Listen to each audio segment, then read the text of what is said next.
好的，欢迎大家来到我们 Clipper 设置的最后一堂。那么今天这一段要跟大家讲的一个是公版，另外一个是动画输出。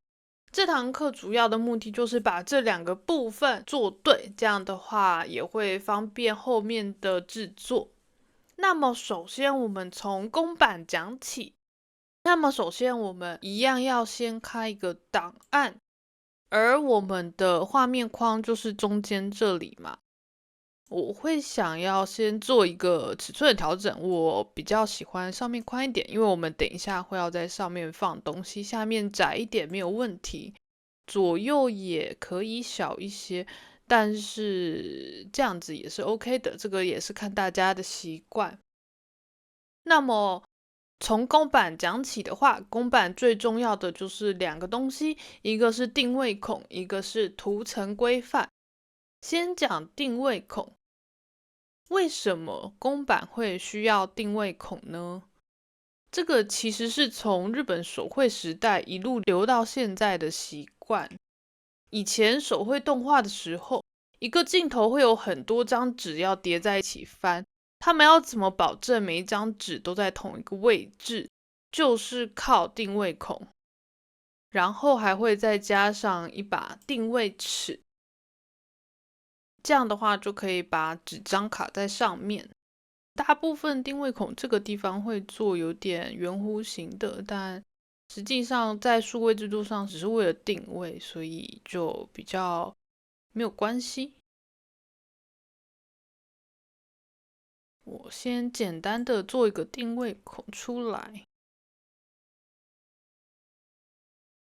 我这边会把它复制的原因是因为我想要把它直接做个水平反转，这样我们还能够在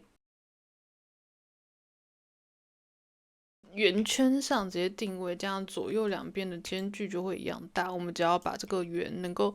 叠在一起，那它们就是完全重合的状态啦。多余的圆把它删掉，并在一起。那这个就会是我们最基础的定位孔，然后我们把它尽量放在我们的画面中间。其实歪了也还好，但是要确保以后永远都不会去移动它，这就是最重要的事情。那么这边继续说到，就是定位孔到了数位制作时，为什么在电脑里面了还要留着它呢？原因是因为动画制作里面不同卡，甚至是同一卡的不同层，有时候画布的尺寸会不一样。比如说我今天要做一个很大的运镜，像我们上次那个一样，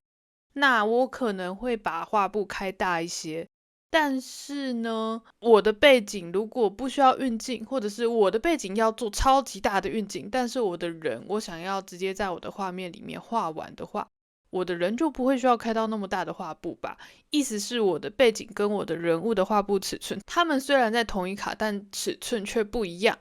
那我之后要怎么样才能确保我的背景的移动，或者是它的起始画面可以跟我的人物在完全一样的位置呢？那就要靠这个定位孔了。我们的背景上有定位孔，我们的人物上也会有定位孔。那只要这两个定位孔叠在一起，就会是你一开始制作的画面，也不会有偏移或误差的问题。这就是定位孔的用意。有人可能会想，那我这边有一个摄影框，那不能看摄影框吗？实际上是因为运镜很乱的时候，有时候这整个运镜的起点根本就不是现在看到的这个框的位置，框本身没有办法成为一个基准，甚至这个框大家也有看到，在做动画摄影机的时候，它可以放大或缩小。所以一个永远不会动，也不会跟着尺寸变大变小的东西，才能够成为真正定位的标准，而这个东西就是它。这也就代表我们现在要把它放在我们所有图层的最上面，然后把它命名起来，可能就叫它个这样子，然后把它锁起来，再也不要去动它了。这就是我们的公版的第一步，做一个定位孔的图层，然后把它锁起来。接下来我们就会讲到图层规划的地方。我这边会用日本动画常见的规范来讲，原因是因为它比较清楚，而且在大家自己制作跟进行业界衔接的时候也比较没有问题。那么日本动画的图层最常见的是会用 ABCD 这种字母命名。那么字母越前面的就会放得越下面，也就是 A 层会在最底下， D 层会在最上面，以此类推。为什么会这样做呢？是因为动画是一个多人流程，不管是谁接手档案，只要看名字就能够知道这一层大概是什么角色、什么用途，这是一种打开就可以理解的整理方式。那么一样是之前的一个档案，我给大家看一下范例。大家可以看到我这边是 A 到了1层，那我的 A 是人物层，但并不是因为它是人物所以我放在 A 层，而是因为它刚好是我这个画面里面最下面的东西。那拆层的原理有很多，像是 B 层这个部分也是人物的一个手，但是我把它拆开的原因是因为它是明显的前景，它在人的前面，而我在进行后置的时候可能会想要让前面比较清晰，后面比较模糊，做这样子的一个焦距变化，那么我把它拆开来处理之后，在后置上也会比较方便。第二个就是它的节奏跟人物的本体是完全不一样的。我这一段的手虽然在动，但人物本身是没有动的，那我把它拆开也会比较好做。这就是我会在这一段把明明同样是人的手部跟身体拆开的原因。但是到了这一章，因为人也开始动了，所以我就把我的手跟人又合并回去了。再来是 C 层，C 层是一个完完全全的特效层。那么这边我建议大家，这种特效能拆就拆，因为特效的节奏很长，跟人体错开，你如果画在一起的话，后置会很难处理。所以我通常会建议大家就完全把它分开吧。很多时候特效都会用到发光之类的效果，那这个跟人物融在一起，不管是光晕还是你要再在后置的时候把它拆开，都会非常的麻烦。这边给大家看一下3层加在一起的效果，就会是这个样子。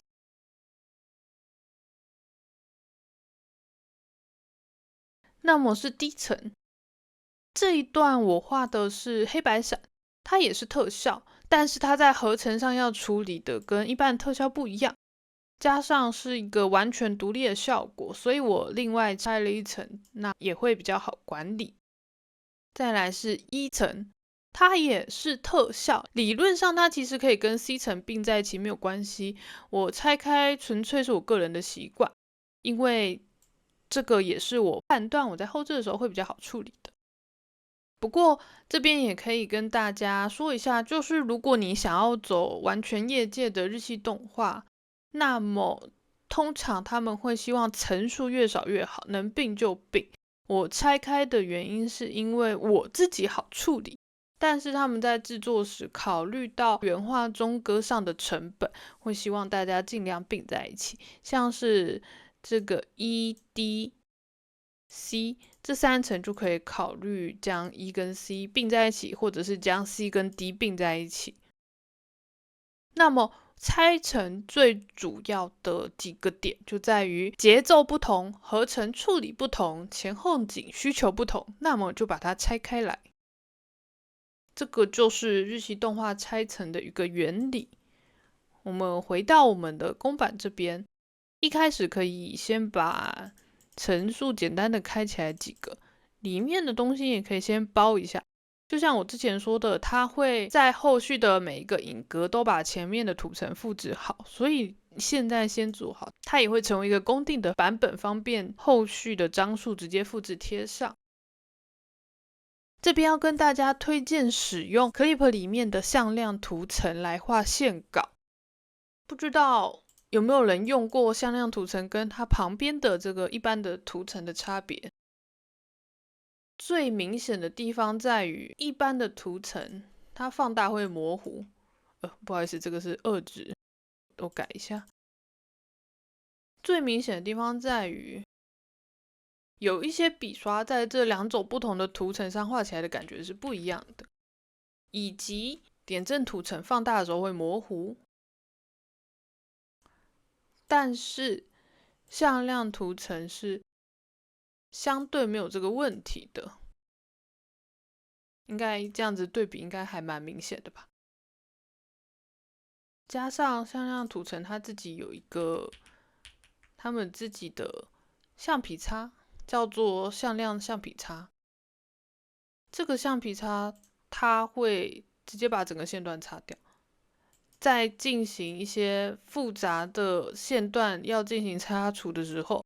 它可以擦的比较干净，像这个点阵图层就没有办法进行一整个线段的擦除。所以我很喜欢用向量图层，因为它的修改会方便很多。因此我这边的介绍会用2个向量图层加1个普通的图层来进行讲解。第一个我会叫它 line， 它是线稿，完全的线稿。第二个通常会叫 color line， 也就是色线，但是我们在制作的时候可能会不需要用到这个，所以这个可以把它删掉。那最后一个会是单纯的上色，也就是 color。 为什么 color 会用点阵图层呢？那是因为向量图层唯一的问题就是它不可以进行填色，所以填色一定要用普通的图层来进行。那这样子的话就会是我们最基础的一个公版的底稿。接着我想要讲一下